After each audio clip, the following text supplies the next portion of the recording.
Paris, le week-end dernier, l'association DUEC organisait son week-end national annuel pour ses quelques 200 adhérents. Vraiment déchiré avec l'Église, et il y a ce travail de réconciliation que l'association fait et qu'on est amené chacun à faire. Cette association a permis à beaucoup de ses membres d'apprendre à concilier leur foi chrétienne et leur homosexualité. Lorsque je suis arrivé en 98, je croyais que j'étais le seul chrétien homosexuel. Quand j'ai gratté à la porte de devenir en Christ, j'ai vu que nous étions tous croyants, avec des croyances, des doutes, des peurs, mais nous partagions un idéal chrétien. L'Église affirme régulièrement son respect pour la personne homosexuelle. Mais elle rappelle aussi que le passage à l'acte est considéré comme un péché. Enfin, moi, je sais, quand j'ai pris conscience, c'était vers l'âge de 16 ans, 16 ans, que j'étais une personne homosexuelle. Ben voilà, par rapport à ce que j'avais entendu, soit par rapport à l'aspect social, soit l'aspect spirituel, ben j'ai tiré les conclusions, moi tout seul, que j'étais exclu de l'Église et que j'étais pas digne d'être chrétien, j'étais pas digne d'être aimé de Dieu. Donc la bonne nouvelle, c'est qu'effectivement, je suis revenu à la foi grâce à l'association. Les questions, le dialogue, ça me permettait un peu d'avancer. En tant qu'accompagnateur spirituel, le père Christophe se garde bien de donner des réponses toutes faites ou des règles de vie. Sur un aspect mystique, comment nous-mêmes on se sent. Il préfère poser des questions, ramener à la prière et à la parole de Dieu pour, comme il dit, éclairer la conscience. Humain divin. Dieu est amour. Alors est-ce que, et c'est là où la conscience éclairée est importante, deux personnes de même sexe s'aimant, si c'est vraiment de l'amour, est-ce que c'est étranger à Dieu?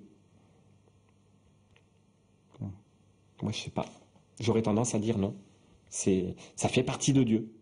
C'est très compliqué votre rôle. Vous êtes entre les textes, une institution et des réalités humaines sur le terrain. Ah, mais ça, c'est passionnant. C'est passionnant parce que c'est ça la foi chrétienne. C'est oser cette confrontation, oser ces tiraillements pour faire un choix, et un choix d'enfant de Dieu. Mais la particularité de DUEC, c'est aussi d'accueillir des proches de personnes homosexuelles.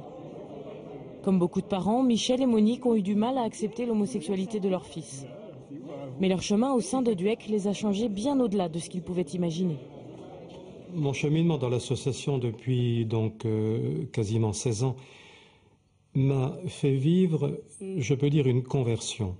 Conversion du regard, conversion de l'esprit, conversion du cœur vis-à-vis de personnes différentes.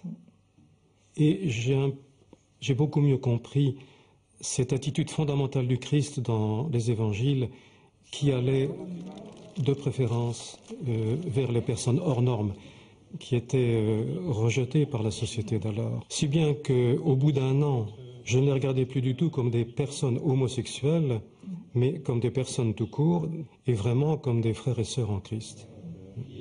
Comme Michel et Monique, beaucoup de parents choisissent de s'investir à leur tour. Claude accueille désormais de nouveaux parents déboussolés avec 2 consignes principales. La première, c'est votre enfant n'a pas choisi d'être comme il est, c'est une donnée, et donc vous n'y êtes pour rien, surtout ne vous culpabilisez pas. La deuxième chose, c'est votre enfant est un enfant de Dieu, toujours, et le Christ n'a jamais rejeté personne, donc surtout vous, ne le rejetez pas, gardez-lui votre amour, et même donnez-lui plus d'amour qu'avant, parce qu'il en a besoin énormément.